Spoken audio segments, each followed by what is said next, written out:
Hi folks, this is Mandeep and today is October 27th, and I'm doing a quick recap of how some of the stocks performed on Friday on the mobile device using the Ultimate Trading strategy. Now, as some of you may recall that it's been at least 3 to 4 weeks since I released the uh, ultimate trading strategy for the mobile device, and a number of people are now using it. So one of the things I'm going to do on an ongoing basis is give you a recap of how some of those stocks have, have ended up doing using this particular strategy. So as you know, all our strategies are predicated on a very complex scan that we've put together. And this scan basically eliminates most of the noise that we see.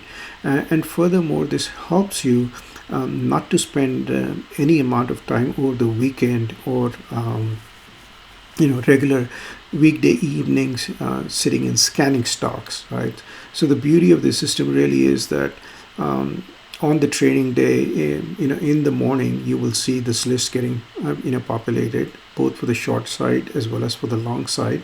And then once you have the list, you just need to go through each of them and see which one of them has triggered a buy signal based on our strategy, and then place a trade. So these are some of the stocks that actually showed up on our stock. Tesla, Illinois Toolworks, Caterpillar, Intercept Pharmaceuticals. We have Lamb Research, United Rental, Apple, and Royal Caribbean Cruise Lines. So let's take a look at these stocks and how they ended up doing. So now let's take a look at Tesla. I'm going to flip the screen in the landscape mode. And as you know that what we pay attention is to the green arrow. When we get a green arrow, that's when your trade is initiated.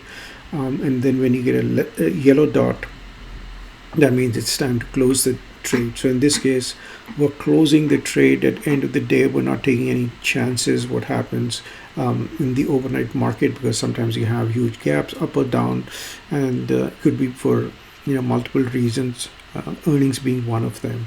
So in this case, this was one of the best trades where you got in around 304 and closed around 325, although this is still a long trade. Moving on to the next stock, which is the Illinois Toolwork. And again, we see that fairly early on in the morning, pretty much the first bar, we had a buy signal that was triggered.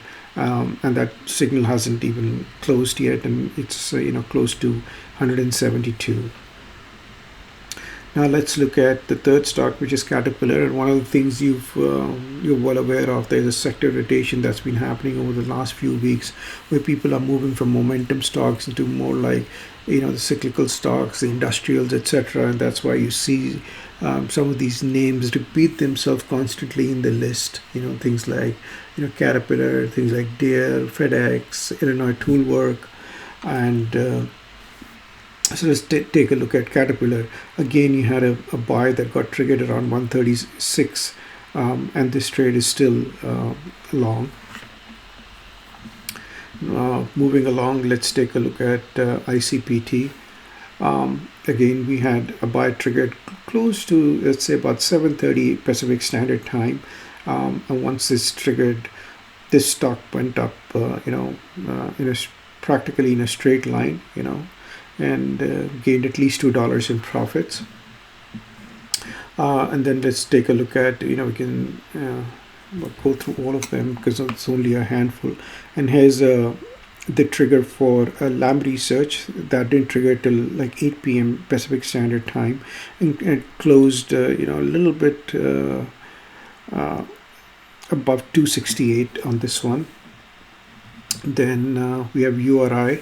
And this one had a trade triggered about 7:45 in the morning Pacific Standard Time, and it was a nice entry around 132.50, and it went a tad over 135.